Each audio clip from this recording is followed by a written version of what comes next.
Hello, fellow Rebel Capitals. Hope you're well. So Donald Trump has come out with his new trumponomics 2.0. He just did an interview on this. So let's dive into the details, and I'll give you my opinion on, well, I'll give you what history teaches us about what's likely to happen if he's able to implement these policies. So let's go right over to Zero Hedge and see what these policies actually are. Title: Trump reveals key pillars of Trumponomics. Low taxes, sky-high tariffs, Powell not fired, Treasury Secretary Jamie Dimon. So, I mean, my first reaction here is we're draining the swamp by hiring Jamie Dimon.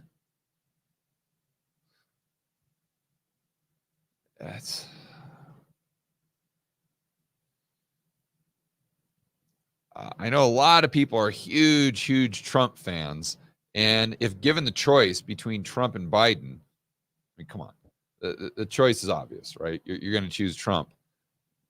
But and look, you know, after Saturday night, would I want Trump? Would I follow Trump into battle if, you know, we were in ancient Rome or something? Sure, he's the guy that I want leading the charge. Absolutely. But it doesn't mean that his policies are sound. You've got to separate the two. And let's get into it. And it just seems like when he wins, because now if he makes it, I mean, it's pretty much a foregone conclusion. We're just going to get, in my view, the probability is high. We're just going to get more of the same. We're going to get more of what we got in 2016 to 2020, which, look, isn't catastrophic, but he sure as hell isn't Ron Paul.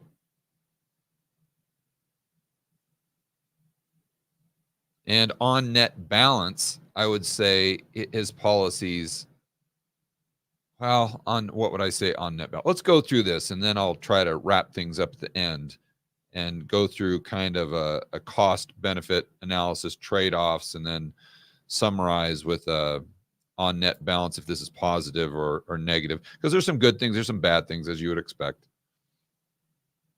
So first and foremost, he keeps circling back to William McKinley.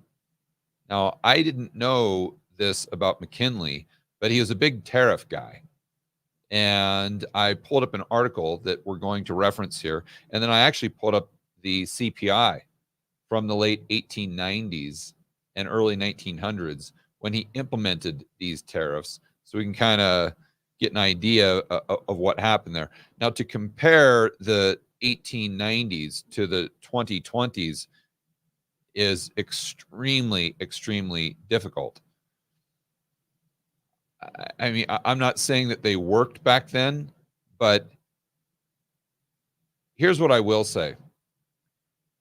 If you implemented tariffs to the degree to which Trump wants to, and if you combined that with taking the federal government down to the size it was in 1890,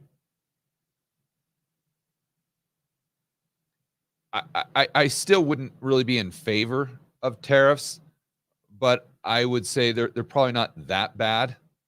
And if I had to choose between no tariffs and the size of government today, or tariffs and the size of government in 1890, I'm 100%. I'm taking the tariffs and the size of government in 1890. But let's be honest. I mean, I know everyone's a huge fan of Trump now, but look, do you really think he's going to reduce the size of government? Come on. I mean, look at tariffs by definition are expanding the size of government. And look at what his track record is. I hope he does. I absolutely hope he does. But if we're judging him based on what he did last time, government's going to get way bigger. not smaller. And by the way, that everyone, I think, or a lot of people that favor Trump are worried about the dollar, worried about inflation, worried about, the deficits and whatnot. Now, I'm not saying that you should or shouldn't. We'll save that for a separate video. But look, the deficits are going to explode under Trump. But to be fair, they were going to explode under Biden as well. So it's pick your poison there. But getting back to this, that was actually something I learned today. I did not know that McKinley was really kind of the tariff guy. And in fact, Trump references him later on down the article. You'll see what I'm referring to. So Trump says that McKinley raised enough revenue through tariffs during this turn of the 20th century presidency to avoid instituting a federal income tax, yet never got the appropriate credit. I mean, can't really prove a counterfactual. We still got that income tax in 1913, 1914, along with the Federal Reserve. Again, I'll save those comments, or try to save those comments here for the end of the video. He also talks about Powell letting him keep his job, fine. Corporate tax rates down to 15%. I like that. I think that's very, very smart. And this is something in order to, obviously he wants the tariffs there to encourage business growth and manufacturing within the United States. He also looks at it through the lens of generating all this revenue so he can reduce the taxes, and then it's, kind of a wash. You guys know my position on this. I would just flat out reduce the taxes. And if you're worried about the deficit, look, the main reason the deficit is a problem is not due to the bond market. This is definitely a contrarian view I have. That people say, oh, the bond market is going to blow up. We're going to get the bond vigilantes. We're going to, no one's going to buy our debt and blah, blah, blah. That, to me, is a very weak argument, especially when you look at what interest rates are telling you right now, considering the fact that the debt has gone from, call it $7 trillion in 2009 to $34 trillion today, and the interest rate on the 30-year treasury is pretty much identical. So that is the market telling you, the market of the buyers of the treasuries, that they're not worried about the deficit at all. That said, is there a free lunch? Can the United States just run these huge deficits and they don't have to pay a price? No, there is no free lunch. But the price isn't paid by the bond market. The price is paid by the American people and society at large, because the additional government spending is what creates the economic distortions,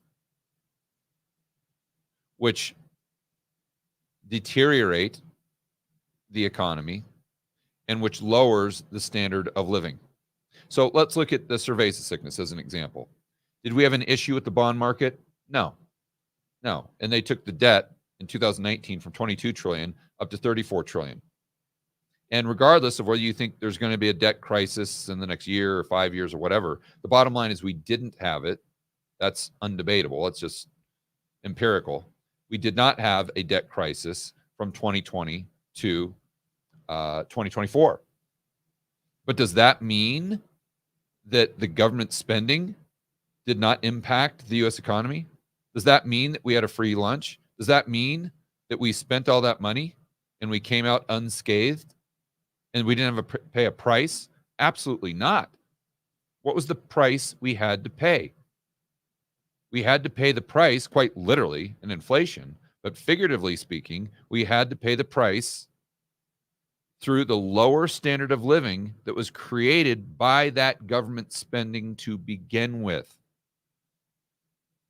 So the real problem with the deficits for the United States is the size of government. It isn't necessarily the bond market. And that's just looking at things. I don't like that. I look, if anyone wishes that the government spending would be constrained by the bond market, in other words, interest rates going up, where they're like, no, you're going to spend too much money, so we're not going to buy your debt. That guy's me. I absolutely wish the bond market would constrain government spending, but the probability is very, very low, especially when you look at how the bond market has absorbed all this additional supply of treasuries. I mean, going all the way back to the 80s, but especially over the last few years. Therefore, how do we reduce government spending? Because that's nirvana. That's the catalyst. That's what we should be aiming for. Well, unfortunately, the bond market isn't going to do it for us. So the political leaders and the people have to vote for less government involvement in the overall economy. That is the only solution. And, one thing that I wrote down here that I think people really need to understand is if you want to increase manufacturing, if you want to bring all these jobs back to the United States, bravo, I'm all for it. But you're not going to do that by more government. The only way you're going to do that is with less government. And why? So our corporations can compete. So that's the competitive edge that you need to give our corporations, is less regulation. You don't want to give them a competitive edge by just making imports 10 times more expensive. Because look, I've been in countries, I've spent a lot of time in countries where they have these big, huge tariffs, and they're always put on for the exact same reason. And the only thing it does is make the prices of the stuff that people want far more expensive. It actually benefits China because they are the low-cost producer. And then you say, well, what does it do to the domestic manufacturing, George? Nothing. Zero. I've never seen it improve.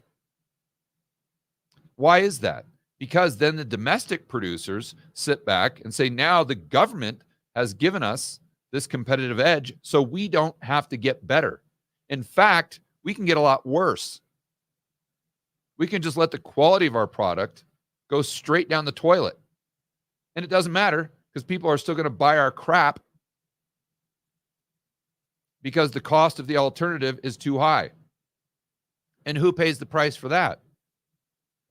That would be you guys watching this video right now. The consumer, the American public.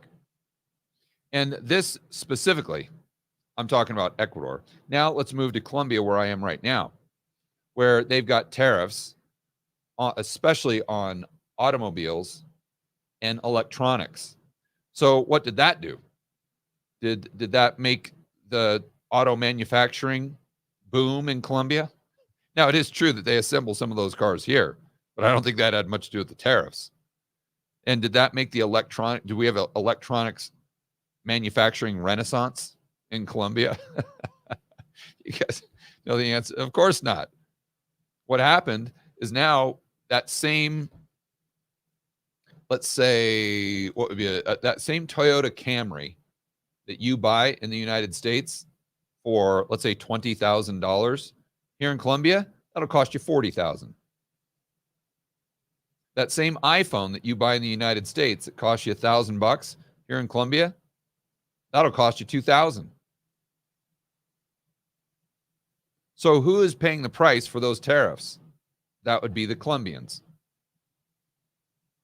So what you have to do is it's not about giving the corporations a competitive edge to the point where they can get fat and lazy, which is, in my experience, what I've seen. It's about giving them a competitive edge to where they don't have to jump over all of these bureaucratic hurdles just to do business. It's by giving them a competitive edge that allows them to keep more of those profits and reinvest them, not into other countries, but into the country where they, to use a term from my good friend Andrew Henderson, but reinvest it in the country where they are treated best. See, a simple way to look at this, in my view, is the way you bring manufacturing back and the way that you win, let's say, the way the United States wins is by the United States out-competing all these other countries.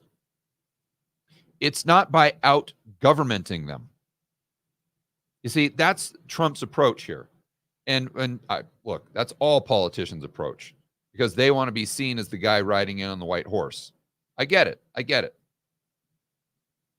But the approach is, we're going to beat China. We're going to beat India. We're going to beat Mexico. We're going to beat all these bad actors because we're just going to out-government them.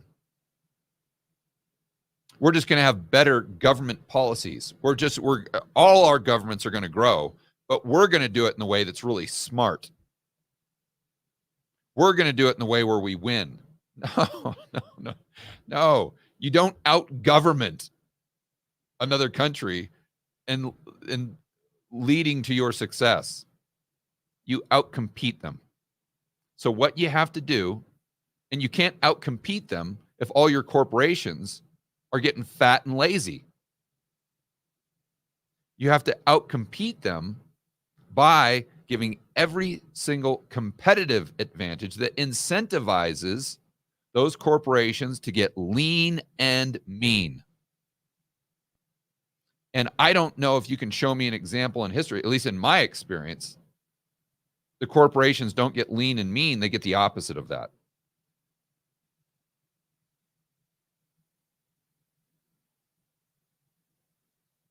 The last key talking point here to the idea of protecting Taiwan and Chinese aggression and the U.S. efforts to punish Putin. Really, we're going to punish Putin for invading Ukraine. To give him credit, I think he's just saying that, but can we please just get out of the drama between Russia and Ukraine? Can we please just pull it back? Why do we have to be involved in that at all? Why? Other than just trying to do our best to promote peace talks. Can we just take a step back and say, you know what, maybe we shouldn't be involved in this at all? We'll do our best to try to bring everybody to the table to promote peace, but to continue to add fuel to the fire, why are we doing this? It's not benefiting anybody. And anyone with common sense knew this right when Russia first invaded Ukraine and everyone was wearing their Ukraine flag pin or putting it up on their Twitter feed or whatever. And when he talks about punish, what I'm assuming is just more sanctions against Russia. And look, have we not learned our lesson? It's exactly what I was saying on this channel when they implemented those sanctions. And remember how much heat on social media I was getting for that? Because I was like, look, we should not be sanctioning Russia. Why? Because it's going to hurt us more than it's going to hurt them. And everybody just loses their mind. Calls me a Putin supporter. And are you out of your mind? I'm like, well, let's do a cost-benefit analysis. And they wanted nothing to do with trade-offs. They wanted nothing to do with the cost-benefit analysis because they were so caught up in this emotional frenzy. They were just like, well, we have to do something. We have to do something. No, you don't have to do anything if what you're doing is going to make things worse. Again, it's like the house being on fire and someone just taking gasoline and dumping it on the fire and saying, well, we got to do something. No, you don't. So hopefully, when he talks about efforts to punish Putin, he's not talking about those, increasing sanctions or doing anything like that. It's going to make matters worse for people in the U.S. and especially Europe. But hopefully, this is just a Trumpism. He's just blah, blah, blah. It's kind of diarrhea of the mouth.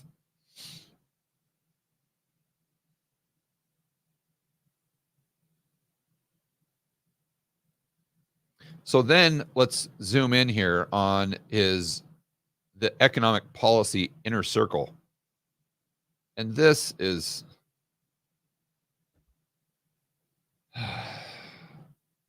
Linda McMahon. Come on. Come on, man. Larry Kudlow, Art Laffer. What are we doing here? What are we doing here? And again, I want to be very clear because I know a lot of people in the comments are going to sit there and say, well, Biden's worse. Yes. I totally agree. Biden's economic policies are way worse than Trump's. I completely agree. But what I'm doing right now is not comparing Biden's economic policies to Trump's. I'm just simply analyzing what Trump is doing. That's it. I'm not comparing him to anyone else. And if you want to just look at these 8 people, I mean, if I'm grading him on this, I mean, I'm not giving him an F, but I'm probably giving him a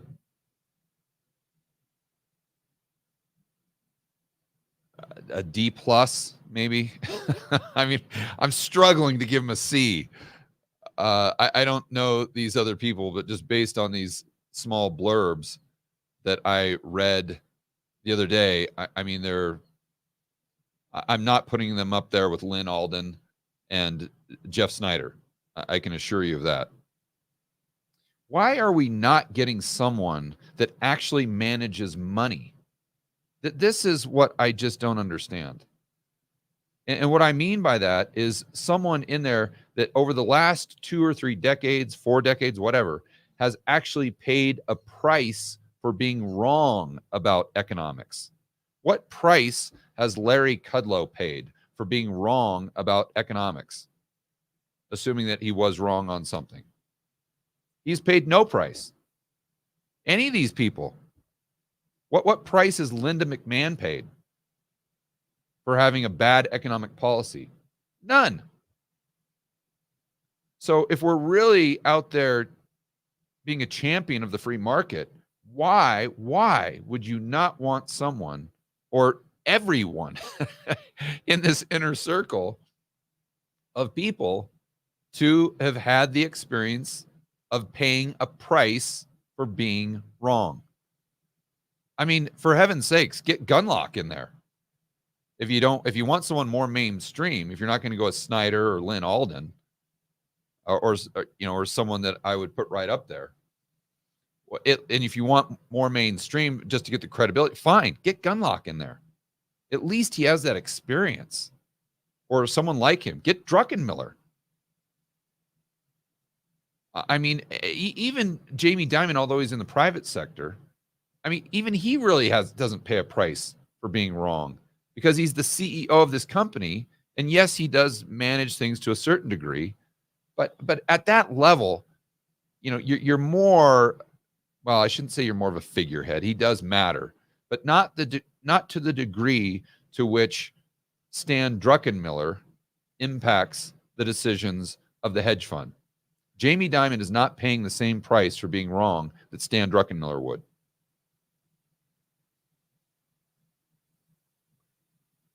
And I don't see anyone here that's really had a real job. I mean, this person's with an institute, America First, okay, but you got a person in an institute, you've got Linda McMahon, you've got this person that looks basically like a politician, former U.S. trade representative under Trump. Okay, so you got a government job. Okay, at least this guy is in the real world here. At least it looks like this guy runs a hedge fund, is a prominent Trump fundraiser, and in line to top economic position, he accused Treasury Secretary Janet Yellen of taking control of monetary policy through Treasury issuance. Okay. I mean, I can get on board with this guy to a certain degree because it looks like he has some real world experience. It looks like he's paid a price for being wrong, or he's been in that position. And it looks like I might not agree with him, but it looks like he's got a pretty good handle on how the plumbing works, at least, because what he's accusing Janet Yellen of doing is issuing, a lot more T-bills at the front end, just to keep the long end rates down, or just kind of manipulating that. She was going to do something where she was going to buy the long-term debt back. I forgot what she called it. It was basically like an Operation Twist. And she's going to do that by kind of doing more at the front end. And this is what he's talking about when he says control of monetary policy. The fact that he even understands that enough to call her out, I'm not saying he's right or wrong, but the fact that he understands that's a good sign. That's a very good sign. Kudlow, Art Laffer, I highly doubt they would even understand what he's talking about. This guy, Scott Bessent. We've got another guy here that Russ, I don't know, but again, looks like he's got a political position. We've got Kevin here, economic advisors, again, a political position. He was in a short list to be the Fed chair. Okay, well, that's that would take him right off my list immediately. But it's just, I don't know.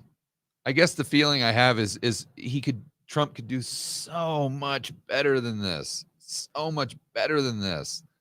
This is like, look, we've got all these issues that you're going to be facing here, these economic issues. Why not have the A team? Why are we this isn't even the B team. This isn't even the junior varsity team.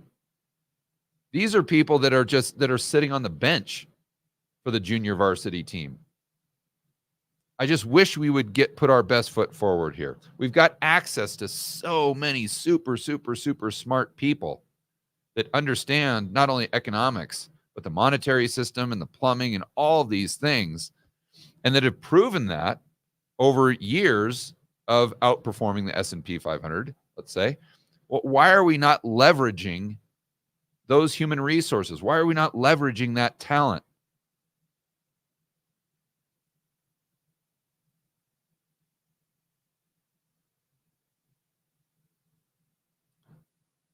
So then the article goes on to say, in a world where everything else has been tried. No, it hasn't. No, it actually hasn't been tried. Show me a time since the Federal Reserve or since the early 1900s where we've tried smaller government. Reagan? Come on. Look at what government spending did under Reagan. It skyrocketed, right? So we've never tried smaller government. So anything else is just kind of second best. It's like the B or the bench for the junior varsity team. Why don't we just put our best foot forward? Why don't we just go with plan A?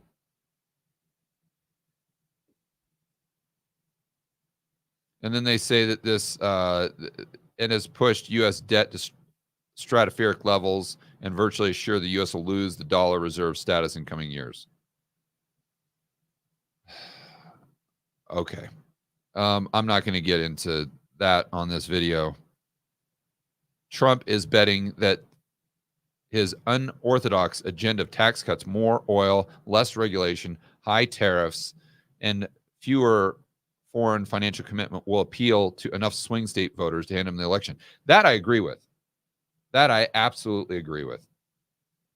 So if I had to come up with an economic policy to pander to voters, that's probably what I'd do. But it would not be my economic policy. You see, and that puts you in a position of, well, now you've got to lie. And then that goes back to principles. Think about what Ron Paul would do. Right? Do you think Ron Paul, well, let's just, if you're sitting there saying, well, Trump is just saying this to win the election, and then he's going to go and he's going to be, Friedrich Hayek or something like that. Okay. Well, that's your view. I mean, fine. But can you imagine Ron Paul just going out there and just saying whatever he needs to say to buy enough votes and just orchestrating an economic plan based on simply winning? I mean, I know the first thing you got to do is win, but I just wish there were some more. I mean, look, Trump could come out and espouse communism right now, and he would still win. I mean, there's the probability of him losing, regardless of his economic plan. He could have no economic plan, and the probability of him winning is still 99.999999999%, right? So there's no need to, assuming that this isn't his plan, which I would argue it probably is. But this is an economic plan to win votes. This is not an economic plan to better the overall standard of living. On net balance, there are some good things here. I think the more energy, look, energy is the economy, energy is society. How can that be a bad thing? So again, there's trade-offs there for sure. But on net balance, that's definitely going to be good. Tax cuts on net balance, definitely going to be good. Less regulation. Show me the less regulation, because the only thing you're showing me here is more regulation from the standpoint of the tariffs. Fewer foreign financial commitments. Fantastic. I am all about that. I just hope that he leans on the fewer foreign financial commitments and not on the let's punish Putin through more of these, what was he proposing there? Or I was assuming that he was proposing more of the sanctions that would just be counterproductive.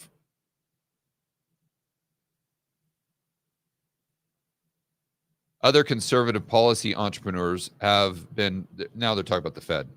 Other conservative policy entrepreneurs have been pushing proposals to devalue the dollar, institute a flat tax. So I'm all about the flat tax too. Devalue the dollar. How are you going to do that?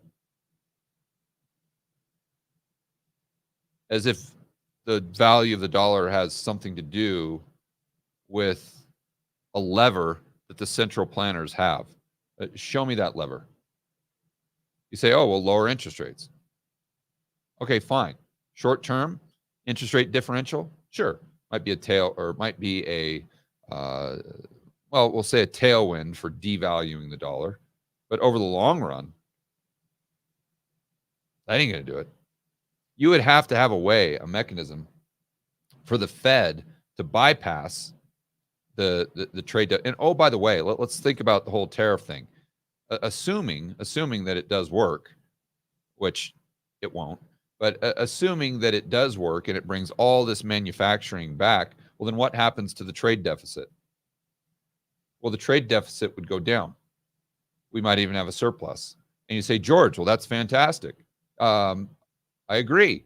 But like everything else, there's trade-offs. There's trade-offs there. So assuming that we go to a trade surplus, what happens to the US dollar? You basically make the US dollar a nuclear weapon that you would detonate on the entire world. Let me tell you why I'm saying that. Because the dollar would likely be a tailwind. Obviously, there's thousands of variables here. But if you are bringing all that manufacturing back home, let's say the trade deficit went down to zero, that would be great for the obvious reasons. But the less obvious reasons, or the less obvious things, knock-on effects, would be they're a huge tailwind to the dollar going to 120, 130, 140, and that would just... It would be a financial time bomb for all of these other countries out there, such as Japan and a lot of the other countries, by the way, that the United States depends on. So it's my point here is to point out that it's not just as easy as, oh, we're just going to devalue the dollar. The Fed doesn't control the dollar monetary system. The global banks do. And so even if the Fed is dropping rates, if the global banks, if they're not lending, if they're not doing the things that they need to do to drop the dollar ain't dropping. The only way it would is if you get a CBDC. You'd have to have a wholesale CBDC, and then a few other things to where the Fed could actually print money, not just expand their balance sheet, but expand their balance sheet in a way that would create broad money outside of the United States. When I'm talking about broad money, I'm talking about dollars. The way the system is set up right now, they can't do that. The only thing they have is swap lines, and that still requires the global banking system to play ball.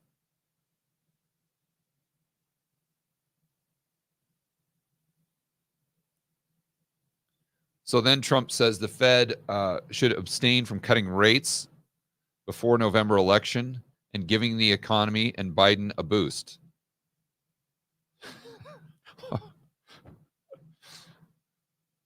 Principles, guys, principles. So let me get this straight, Mr. Trump. You don't want the economy to improve if it's under Biden. You only want the economy to improve, and therefore the standard of living for the poor and middle class to improve if it's under your watch. You think Ron Paul would say that?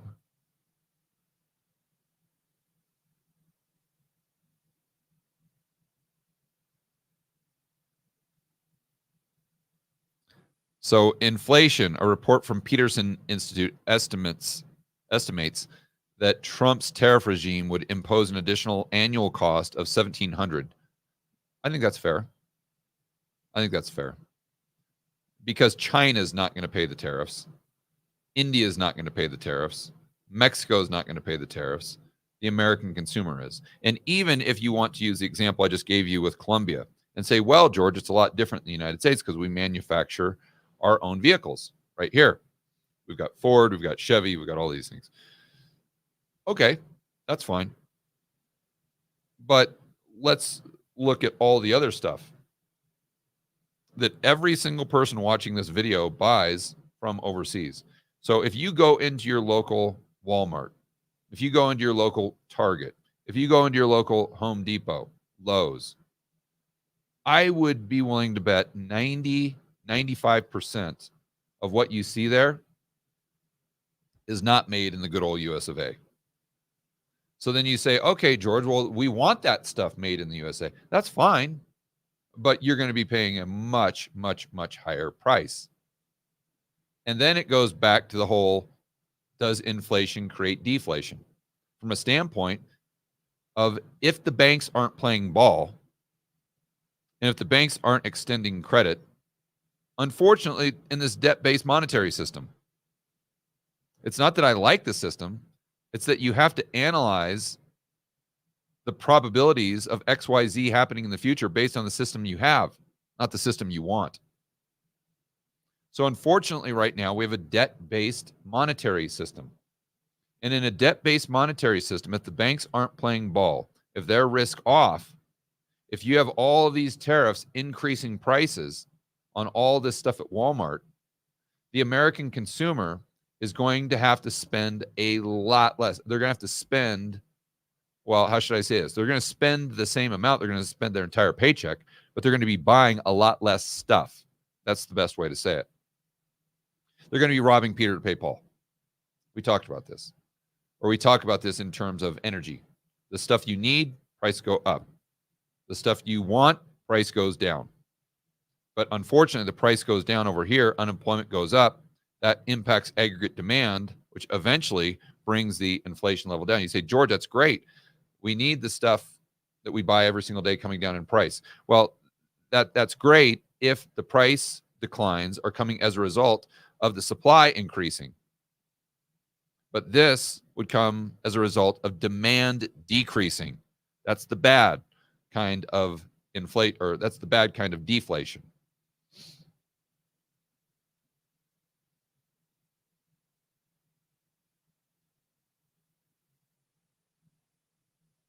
Trump's plans will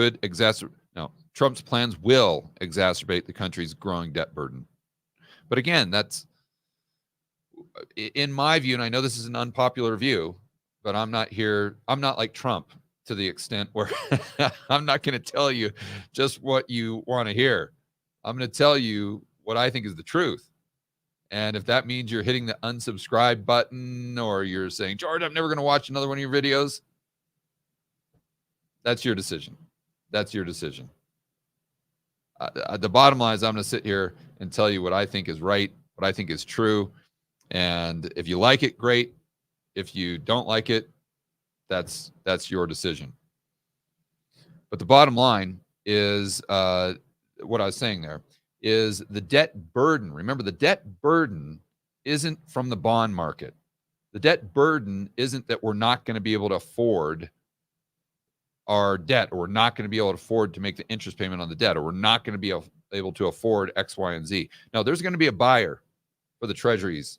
The market is screaming at you right now that it wants more treasuries, not less. There's going to be a buyer for the treasuries. That's not something we should be concerned about.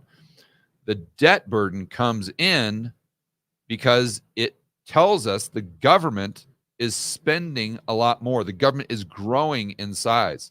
And the fact that the government is spending more, that's where we as Americans have to pay the price. Through those economic distortions that decreases economic activity, economic output, and therefore brings down the overall standard of living.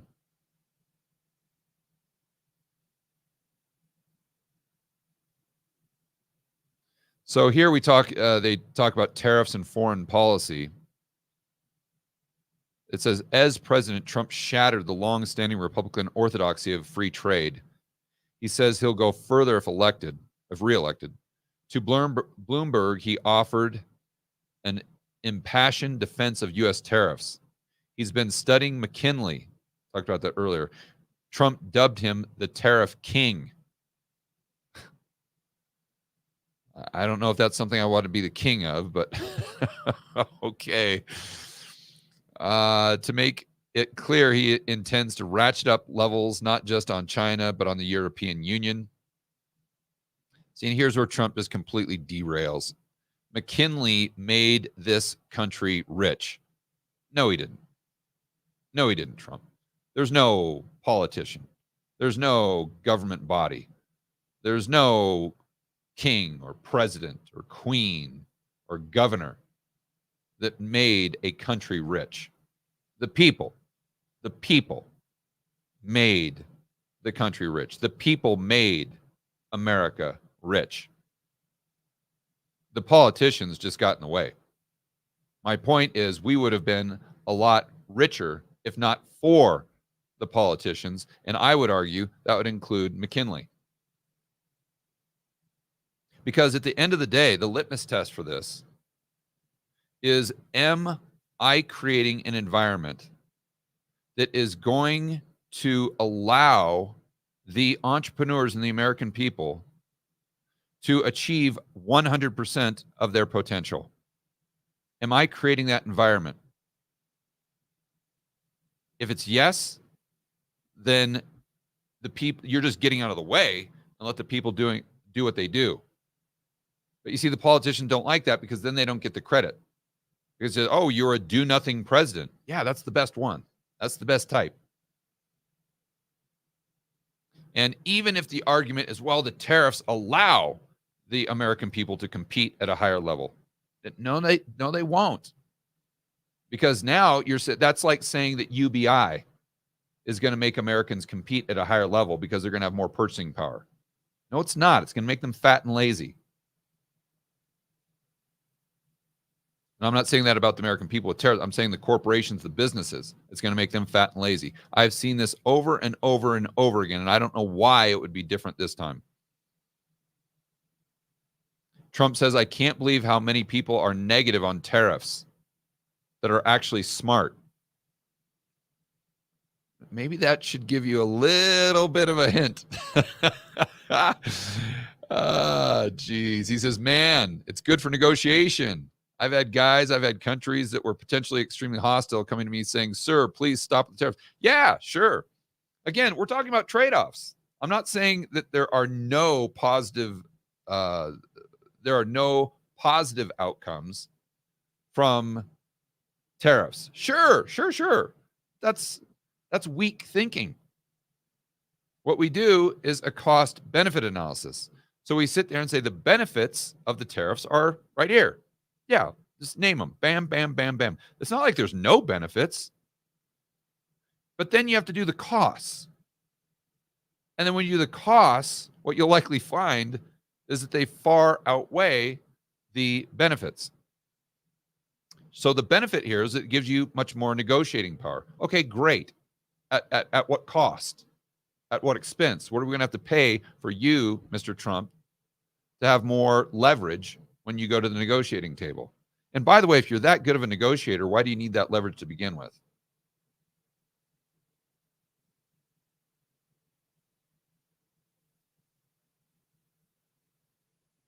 In addition to targeting China for new tariffs, anywhere from 60 to 100%. 60 to 100%, guys.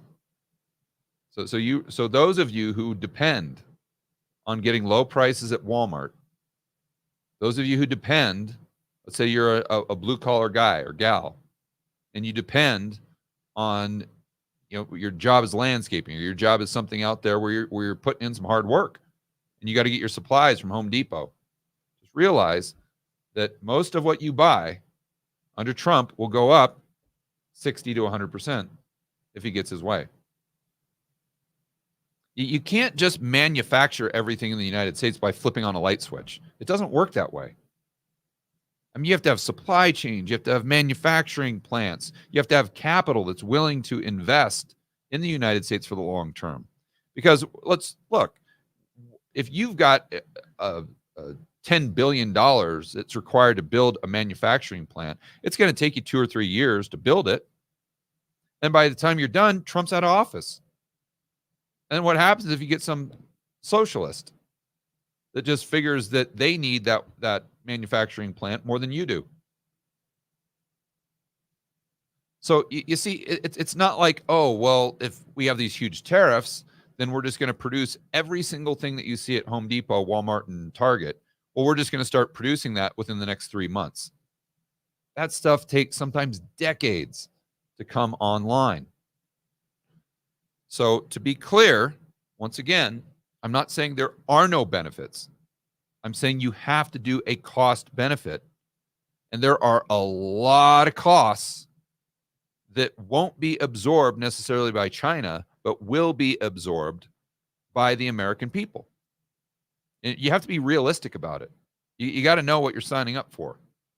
It's like the whole burying your head in the sand like an ostrich. That is not a good strategy in investing, and it's not a good strategy when you're trying to analyze economic policy and the ramifications.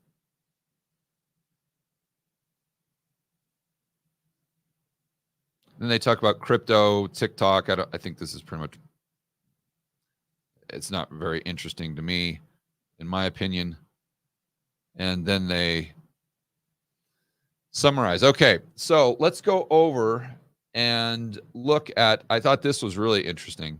This was a political cartoon from the late 1800s where they're showing how the prices of a lot of things they're paying for skyrocketed under these tariffs from Trump's hero. But let's look at the empirical data here. Let's look at the CPI. And I want to give a huge shout out to longtermtrends.net, one of my favorite websites. This is the data they have on here is absolutely sensational. And it's just stuff you can't find anywhere else. So the red line is the CPI. So let's go back to, actually, let me zoom in on just 1890. I'm assuming his policies would have taken a little time to implement. So we'll we're at February 1890 right there. And then let's go to, let's just say, I don't know, we'll say 1913. Okay, so back then in the good old days, as you guys know, or as most of you know, inflation would fluctuate. It's like a heartbeat up and down, but over long periods of time, pretty much flat, if not down, to the point where we had deflation. But that was the good deflation because we were producing so much stuff, so many goods and services at lower prices. We were becoming so productive that prices went down, but nominal wages actually went up. That's the opposite of what we have seen since 2019. That's an example of people's purchasing power actually increasing. This is what we want. This is what we want.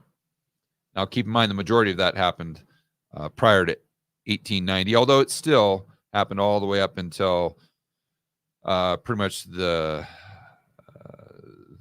early 1900s. So here we're at 2.5. We go down to a -6. We go up to a 7.2. We go down to a -13.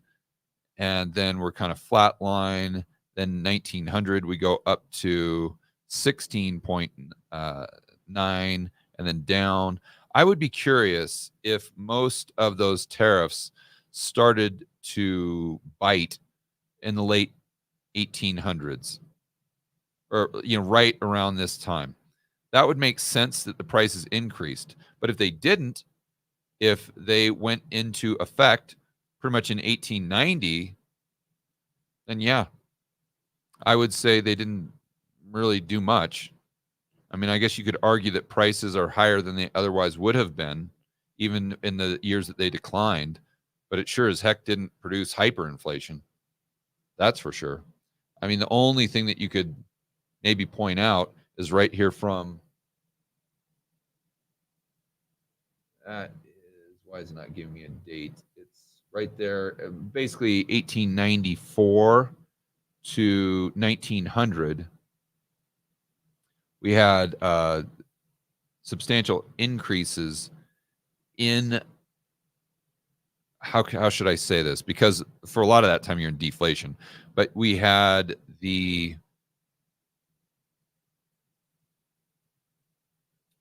prices were decreasing at a slower rate, and then they actually started increasing.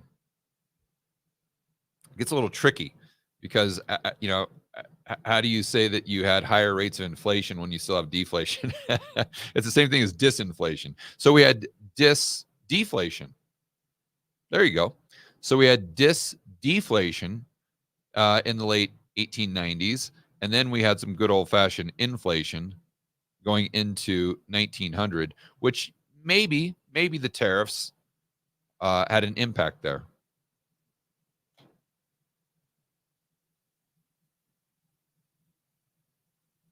All right, so bottom line conclusion, guys. I think I'm going to stick with what I stated at the beginning. If you're telling me that Trump is going to implement these tariffs and he's going to reduce the size of government by like 50%, to where we're trending back down to where we were in the early 1900s or 1890s, would I say on a net balance, I would probably say that's positive.